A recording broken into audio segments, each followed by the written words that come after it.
जय श्री राधे कृष्णा।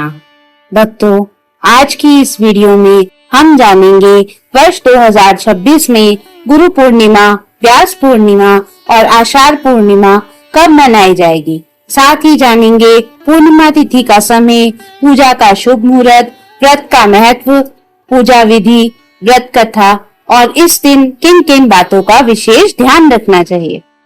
सबसे पहले जानते हैं तिथि के बारे में।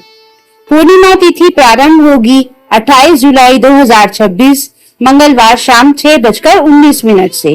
पूर्णिमा तिथि समाप्त होगी 29 जुलाई 2026 बुधवार रात्रि 8:06 पर। उदय तिथि के अनुसार गुरु पूर्णिमा और व्यास पूर्णिमा का पर्व 29 जुलाई 2026 बुधवार को मनाया जाएगा। आप जानते हैं इस दिन के प्रमुख शुभ समय। ब्रह्म मुहूर्त प्रातः 4:17 से 4:59 तक। सूर्योदय सुबह 5:41 पर। सूर्यास्त शाम 7:14 पर। राहु काल दोपहर 12:27 से 2:09 तक। यदि पूजा के श्रेष्ठ समय की बात करें तो सुबह 5:23 से 7:03 तक पूजा करना अत्यंत शुभ माना गया है। शुभ चौघड़िया इस प्रकार है। लाभ चौघड़िया सुबह 5:41 से 7:22 तक। अमृत चौघड़िया सुबह 7:22 से 9:04 तक। शुभ चौघड़िया सुबह 10:46 से दोपहर 12:27 तक। चर चौघड़िया दोपहर 3:51 से शाम 5:32 तक। अब हम सब जानते हैं गुरु पूर्णिमा का महत्व। आषाढ़ मास की पूर्णिमा को व्यास पूर्णिमा भी कहा जाता है। यह दिन महर्षि वेद व्यास को समर्पित है, जिन्होंने चारों वेदों का विभाजन किया और महाभारत सहित अनेक ग्रंथों की रचना की। इसीलिए उन्हें सनातन परंपरा का आदि गुरु माना जाता है। इसी कारण इस दिन गुरु का सम्मान और पूजन करने की विशेष परंपरा है। प्राचीन समय में भी विद्यार्थी अपने गुरु के आश्रम में शिक्षा ग्रहण किया करते थे और गुरु पूर्णिमा के दिन श्रद्धा से उनका पूजन कर यथाशक्ति दक्षिणा अर्पित करते थे। आज भी यह दिन अपने गुरु, माता पिता, बड़े भाई बहन तथा जीवन में मार्गदर्शन देने वाले सभी सम्मानीय व्यक्तियों के प्रति कृतज्ञता व्यक्त करने का श्रेष्ठ अवसर माना जाता है। हम सबको गुरु पूर्णिमा के दिन अपने गुरुओं का, प्रिय माता पिता का आदर जरूर करना चाहिए। वैसे तो रोज ही अपने गुरु और माता पिता का ध्यान करना चाहिए, लेकिन गुरु पूर्णिमा के दिन विशेष रूप से अपने गुरु का स्मरण, माता पिता का स्मरण जरूर करना चाहिए।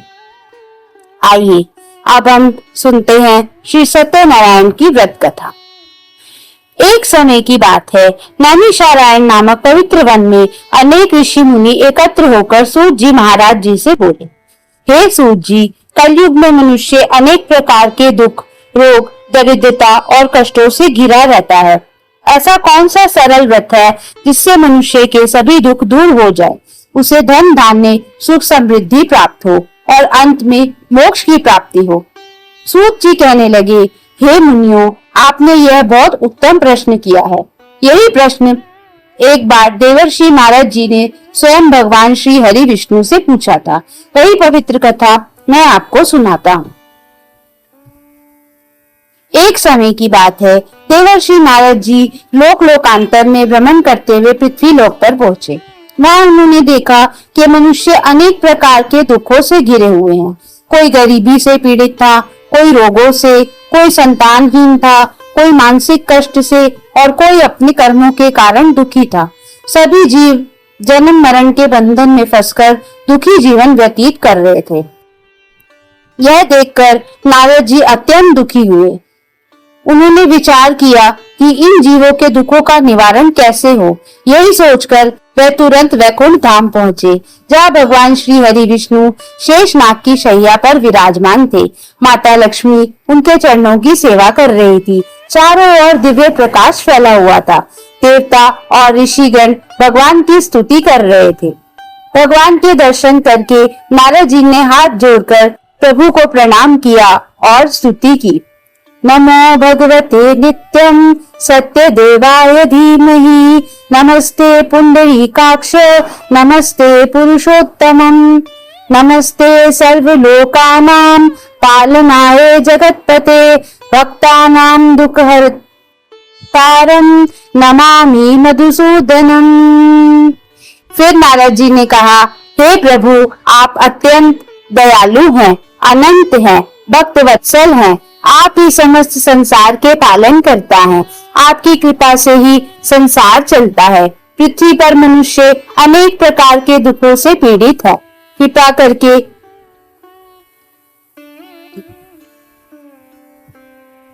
ऐसा कोई सरल उपाय बताइए जिससे सभी मनुष्यों के दुख दूर हों, उन्हें धन, सुख, संतान, समृद्धि और अंत में मोक्ष की प्राप्ति हो। भगवान विष्णु मुस्कुराए और बोले, हे नारद, तुमने समस्त प्राणियों के कल्याण के लिए अत्यंत उत्तम प्रश्न किया है। मैं तुम्हें एक महान और अत्यंत पुण्यदायक व्रत बताता हूँ। इसका नाम है श्री सत्यनारायण व्रत। जो मनुष्य श्रद्धा और भक्ति से इस व्रत को करता है, कथा सुनता है या दूसरों को सुनाता है, उसके सभी कष्ट दुख दूर हो जाते हैं। उसे धन धान्य, संतान, यश, सुख और अंत में वैकुंठ धाम की प्राप्ति होती है। भगवान ने आगे कहा, यह व्रत किसी भी पूर्णिमा, संक्रांति, एकादशी या किसी भी शुभ दिन किया जा सकता है।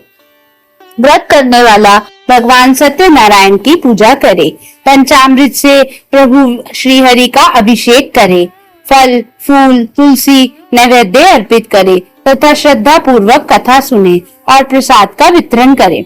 इसके बाद भगवान श्री हरि विष्णु जी ने नारद जी को इस व्रत की महिमा समझाने के लिए एक कथा सुनाई। प्राचीन समय में पवित्र नगरी काशी में एक अत्यंत निर्धन ब्राह्मण रहता था।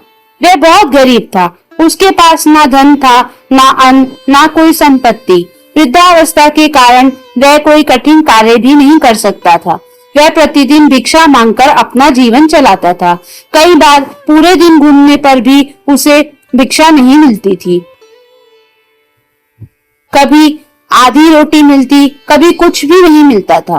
फिर भी वह भगवान का स्मरण करता रहता था और कभी अधर्म का मार्ग नहीं अपनाता था।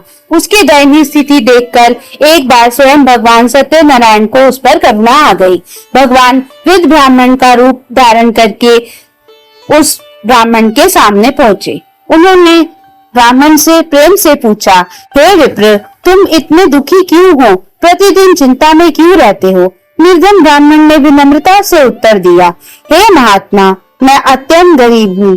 भिक्षा से जीवन चलता है, कई बार भोजन भी नहीं मिलता। यदि कोई ऐसा उपाय हो जिससे मेरे जीवन का सुधार हो जाए तो कृपया करके मुझे बतलाइए। फिर ब्राह्मण स्वरूप में भगवान श्री हरि विष्णु बोले, यदि तुम श्रद्धा और भक्ति से श्री सत्यनारायण भगवान का व्रत और पूजन करोगे तो तुम्हारी दरिद्रता दूर हो जाएगी। तुम्हें धन, सुख और भगवान की कृपा प्राप्त होगी। इसके बाद भगवान ने उसे व्रत की पूरी विधि बताई और अंतर्ध्यान हो गए। निर्धन ब्राह्मण समझ गया कि यह कोई साधारण मनुष्य नहीं थे। उसने मन ही मन निश्चय कर लिया कि अवश्य ही सत्यनारायण भगवान का व्रत करेगा। अगले दिन जब वह भिक्षा मांगने गया तो उसे भिक्षा में पहले से अधिक धन और अन्न प्राप्त हुआ। उसने उसमें से कुछ धन अलग रख लिया और शुभ दिन आने पर भगवान सत्यनारायण की विधि पूर्वक पूजा की। उसने श्रद्धा से कथा सुनी, प्रसाद बनाया, ब्राह्मणों और भक्तों को भोजन कराया तथा प्रसाद बांटा। इस व्रत के प्रभाव से भगवान सत्यनारायण की कृपा से उस वृद्ध ब्राह्मण की दरिद्रता समाप्त हो गई। उसकी कृपा प्रभु नौका से पार हो गई। उसके घर में धन धान्य, सुख और समृद्धि आने लगी। वह जीवन भर प्रत्येक माह श्रद्धा पूर्वक श्री सत्यनारायण भगवान का व्रत करता रहा और अंत समय में भगवान के परम धाम वैकुंठ लोक को प्राप्त हुआ। प्रिय भक्तों, यह कथा हमें यही सिखाती है कि श्रद्धा और विश्वास से किया गया हर व्रत प्रभु को स्वीकार होता है। श्रद्धा और विश्वास से हमें व्रत जरूर करना चाहिए। यदि किसी कारणवश हम व्रत नहीं भी करते तो हमें उस व्रत के दिन भगवान का पूजन जरूर करना चाहिए। आइए आप जानते हैं पूजा की सरल विधि। इस दिन प्रातः काल जल्दी उठकर स्नान करें। यदि गंगा स्नान संभव हो तो अत्यंत उत्तम है। यदि नहीं तो स्नान के जल में ही थोड़ा सा गंगा जल मिलाकर माता गंगा और वरुण देव का स्मरण करते हुए स्नान करें। इसके बाद स्वच्छ वस्त्र धारण करें और भगवान सूर्य देव को जल अर्पित करें। फिर अपने इष्ट देव, कुल देवता और गुरु का पूजन करें। यदि आप सत्यनारायण का व्रत, 32 पूर्णमासी का व्रत, भगवान शिव, माता पार्वती, भगवान विष्णु और माता लक्ष्मी की पूजा करते हैं तो पूरे श्रद्धा भाव से व्रत का संकल्प ले। दिन भर यथाशक्ति उपवास रखें और सायंकाल भगवान सत्यनारायण की पूजा करें। 32 पूर्णमासी व्रत करने वाले श्रद्धालु भगवान शिव एवं माता पार्वती की पूजा करें। चंद्रोदय के बाद चंद्रदेव को अर्घ्य अर्पित करके व्रत का पारण करें। गुरु पूजन के दिन में या सायंकाल में दोनों समय श्रद्धा के साथ किया जाता है। इस दिन सात्विक भोजन करें और तामसिक भोजन, मांस, मदिरा तथा किसी भी प्रकार के नशे से दूर रहे। अपने सामर्थ्य अनुसार ब्राह्मणों को भोजन अवश्य कराएं। दान दक्षिणा दे, जरूरतमंद लोगों की सहायता करे तथा अपने गुरु का आशीर्वाद अवश्य प्राप्त करे। ऐसा करने से ज्ञान, सुख, समृद्धि और पुण्य की प्राप्ति होती है।